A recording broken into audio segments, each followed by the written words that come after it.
The world is changing rapidly, but there are some things that should never change. Please enjoy this classic from our archive to learn about a timeless, perfect investment.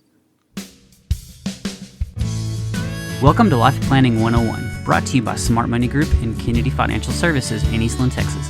Tune in every week as we share important information to help you and your family live life on purpose. Insurance, investments, legacy and tax planning, and much more. All covered now on Life Planning 101. Good morning. Welcome into the show, Life Planning 101, right here on KATX KWBY. Blakeney Hodges sitting in for Terry Slavings this magnanimous Monday morning. And we're ready to kick off. We've got Aaron Kennedy in the house and Matt Irvin. And what are we going to talk about today? Hey, good morning. We got a full day of investing. I know the market's been pretty crazy, so unfortunately my sister is on the road right now. She couldn't be with us, so y'all got the second team of me. And I've got along a real treat for you today. I got Matt Irvin with you. He's my right-hand man in the office, helps me with all the investing and seeing clients and everything else. So it's going to be a real treat today. Kind of funny story, I have an intern that's in the office right now. We got somebody coming down from one of the financial planning schools here in Texas. Mm-hmm. And he spent the summer with us, and we were talking about individual companies. And I can't remember exactly what we were going over, but I was going behind the scenes of why this company was doing this and why it would fail. And I'm kind of blunt. And after I got through with my little spiel, Matt stepped in and said, okay, now that he said that, let me tell you what it means. So having Matt here with us, he humanizes everything I say. Human decoder. Yes. It's good to have him here this morning. Well, thank you for having me, and it's good to be here. Good morning, everybody. So before we get started, I wanted to kind of give you a background. I know we talk about this every single time, but it's so important. We as a firm are behavioral investors. We've been doing this for the last 20 years. As humans, we are simply designed to survive. You know, our human emotions keep us alive. You know, we live in this constant feelings between fear and greed. And whether we're looking for food or hiding from saber-toothed tigers, you know, we're always either in complete fear mode or complete greed. And it works, but it's exact opposite of what we should really be doing if we're investing. Those exact behaviors that keep us alive help us fail in investing. Mm-hmm. And that's why in the market average is about 10%, and the average person makes less than 2%. And that's because they're getting greedy at the very wrong time, and they're getting fearful at the exact wrong time. And we can probably see that a lot with what's going on right now in the market. Mm-hmm. You know, this market's been crazy, and we've seen it all over the board, people being up huge amounts or down huge amounts. Mm-hmm. And it's just our brains that's causing this to happen. And when I talk about behavioral investing, the other important part of that is investing itself. So when we talk about investing is being able to look back 10, 15, 20 years and seeing what you've built. And it doesn't matter if you're a small business owner, or you've bought a factory, or you're investing in your 401k. If you look back over a huge amount of time and see what you've built, that is investing. And that's what we do in this firm. We're not gamblers. Gamblers is looking back over the last month or the last year and said, how much did I win? You know, and if you look at it from that point, that really gets us back into the pure greed mode of our behaviors, and it just doesn't work in the long run. So now that we've got that out of the way, let's talk about what's affecting the market this year.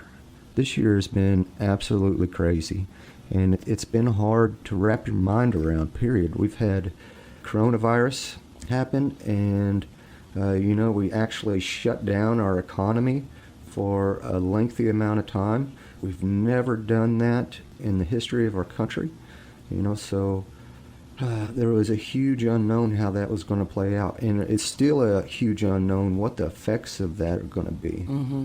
You know, we've had this huge amount of government stimulus that's come in, and it was unprecedented of how much and how quickly our government stepped in and helped out.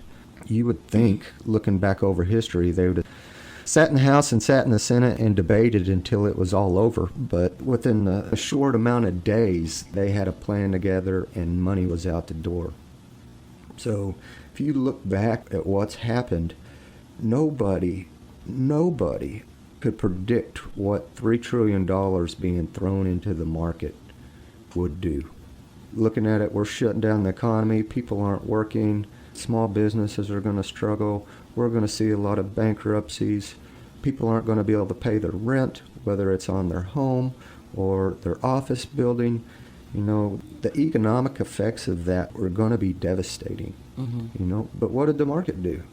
It did the opposite of what we all would think. You know, so it was unprecedented. And not only do we have the coronavirus, but we have this constant assault from the media, this constant bickering with politics, and you know, and it's just Exhausting. exhausting. It will drain you mentally to scroll through your Yes. Facebook feed. It's like, gah. Yeah. It's nonstop from both sides, far and back. It's just, Exactly. it's too much. And why? Why would anybody want to step in and invest at a time like this?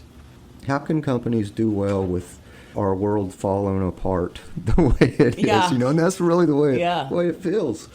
I have so many people that tell me I don't even watch the news anymore. I don't even get on my computer. It's just too painful. It's depressing. Oh my gosh. Yeah, it's all out depressing. So I think there's an opportunity here, though, because when you think about it and you talk to somebody, how does the stock market work? Most people are like, well, I hate it. I lost everything I had. Or, hey, I made money overnight, right? So they have some kind of contradictory views. But I think it's a great opportunity to see the stock market's full of companies, real companies with real investors. And you see things that are extremely undervalued right now, and you see things that are extremely overpriced still.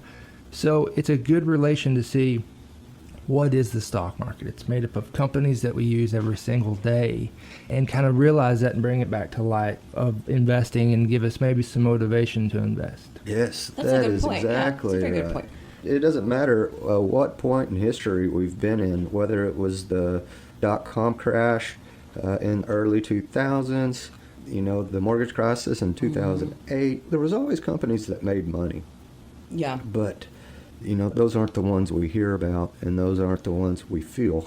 You know, Yeah. because if the market overall is down, you know, it puts us in a real depressing mood. But Matt is exactly right. The market is a market of companies. And I think we've talked about this tons and tons of times, is that, you know, the market goes up because people are buying certain securities within that market. And though those same securities or companies, they go down because more people are selling them. And it doesn't necessarily mean it's a good company or a bad company, but what are the masses doing? Is there overwhelming buying pressure or overwhelming selling pressure? So that's something that's really important to keep in mind. You know, if we look at everything that's going on and then dig into the market itself, it's actually mind-blowing what is actually taking place. We've been telling this story in our office that companies that are more the work-from-home companies, you know, the big tech companies that can still earn money while you're sitting on your couch not leaving the home, you know, those have done extremely well. Yeah. I mean, all of them. And it doesn't necessarily have to be work from home. You know, just look at Domino's Pizza. They have knocked it out of the park, you know. Yeah. But it's the same theory, you know. They're making their money from people sitting on the couch, picking up the phone, calling them, and they're delivering a good to you. Just like Amazon, just like the cloud computing companies, just like some of the teleconferencing companies, you know, all of them. If you don't have to get out and you can use technology from wherever you are in the world, they've killed it. Yeah. Totally thrived. But, you know, those have done extremely well. But if you look on the flip side, and we're going to call these our travel stocks because those are the easiest to understand, those have been decimated. So, you know, cruise lines, I know that's been in the news a lot. Airlines, rental companies, a lot of your big industrials, energy companies, anything. The older economy has been sacked pretty much. And if we look at the market on an even playing field, and that means if we take every company in S&P and give them equal weights, so we look at what the average of all companies have done throughout the year, those are still down. Those are still down close to 5% year to date. Where if you look at big tech, it's up close to 30. How does that happen? And if you look at just strictly the travel stocks or the economically sensitive stocks, those are down over 20%. So there's a huge discrepancy in what the market's doing. And depending on what side of the market you're on or where your beliefs are, you're either extremely happy right now or very, very depressed, and you probably need to go see a doctor. It's not good.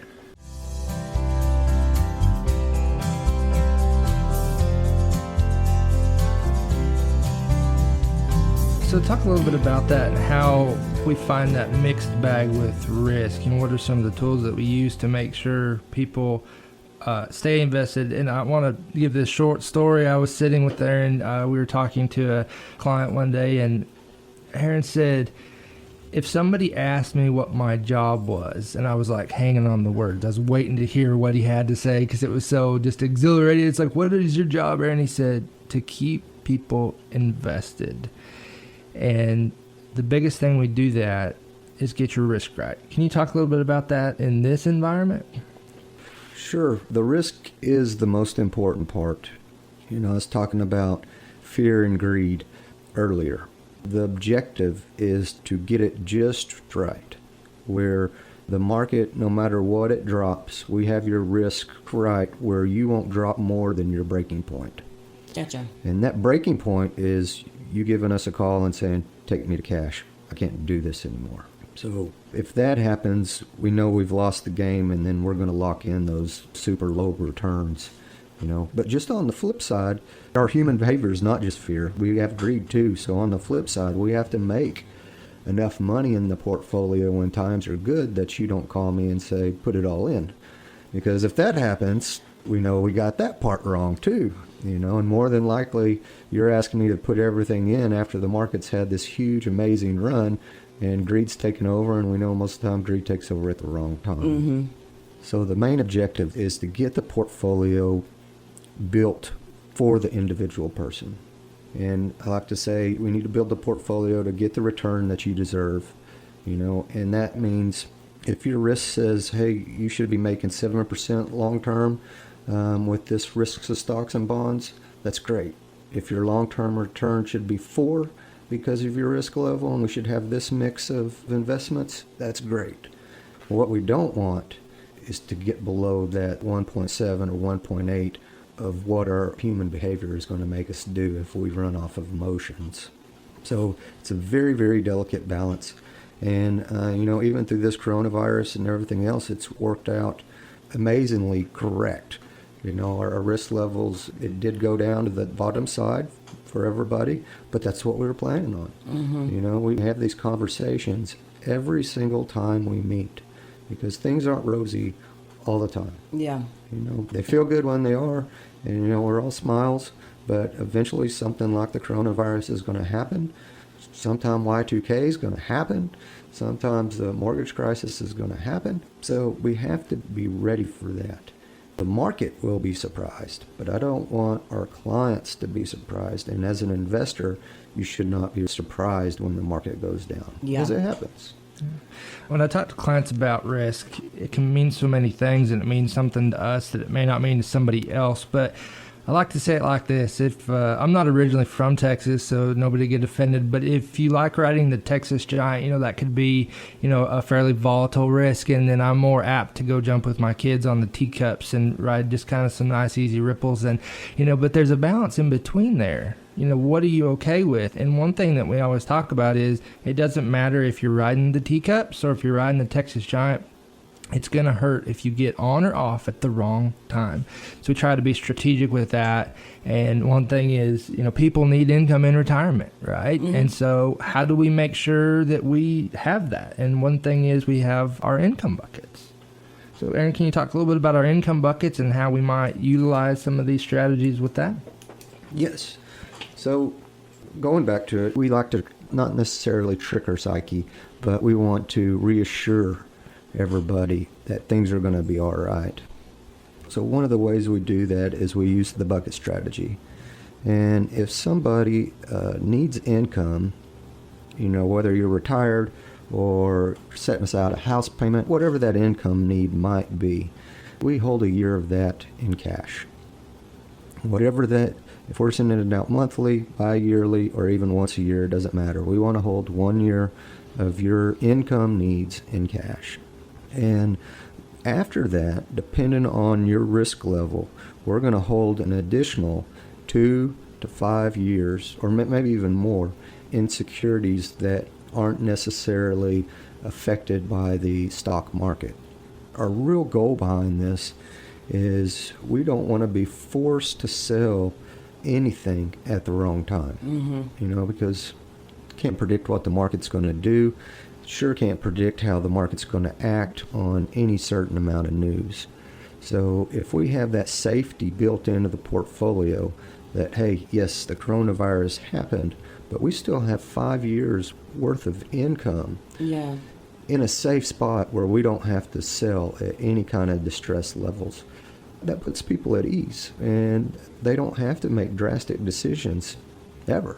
And, we look at this.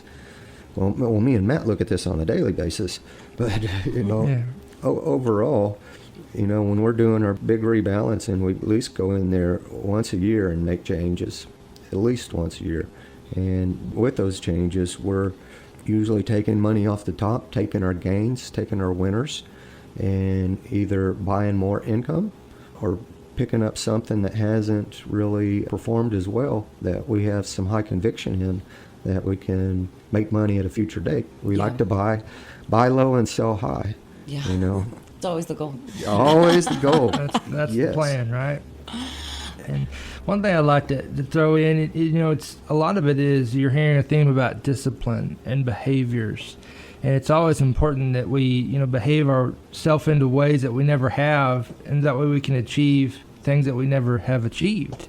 And so some folks that have maybe questioned, well, what is the market? There's a place in the market for everyone, and you can hear how we can help with that based on your risk tolerance. It may be cash equivalents on up to the Texas Giant if you can stomach it. So I think that's wonderful. So anything else you want to throw in about? Well, going back to that, we don't just target one type of people. Everybody is an individual, and really no individual is wrong. So I like to say there's a million ways to skin the cat.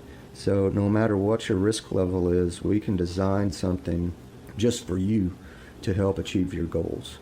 We may have to tweak your goals a little bit if they're unrealistic, but once we get to the baseline, we design basically anything for any individual out there. But it all goes back to that risk level and who you are as an individual. So that is the most important part, like Matt was saying earlier, is to get that risk just perfect.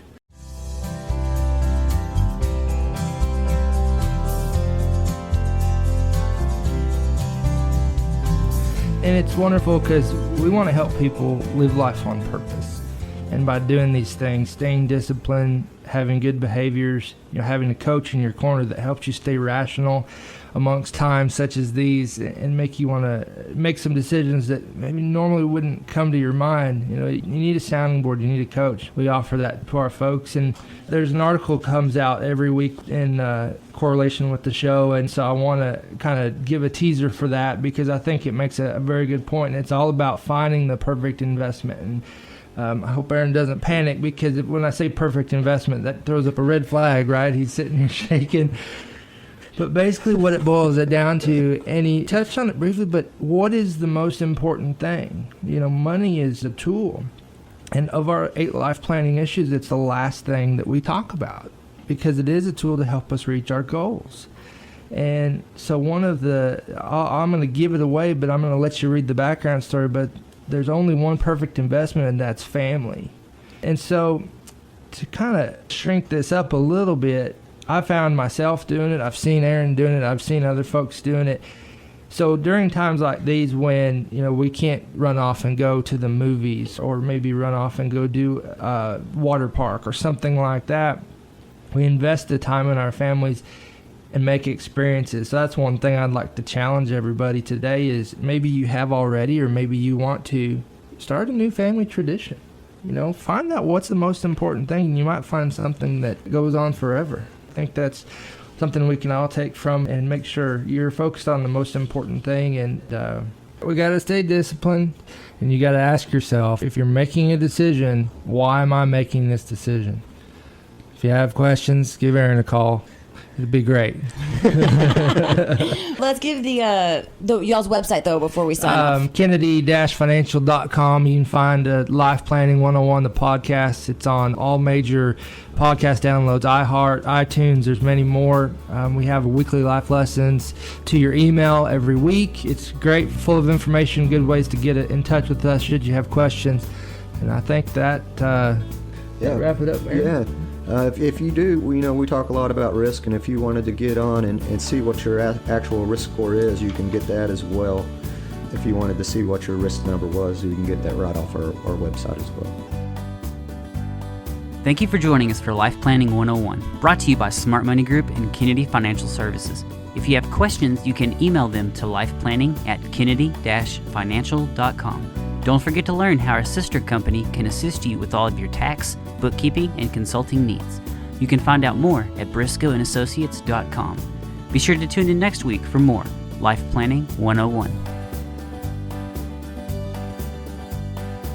The opinions expressed herein are those of the firm and are subject to change without notice. The opinions referenced are as of the date of publication and are subject to change due to changes in the market or economic conditions and may not necessarily come to pass.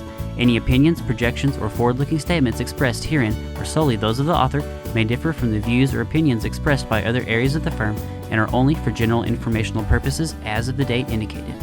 Securities offered through Calton & Associates Incorporated, a registered investment advisor, member FINRA SIPC. Investment advisory services offered through Smart Money Group, LLC. Kennedy Financial Services and Smart Money Group, LLC are separate entities and are not owned or controlled by Calton & Associates Incorporated.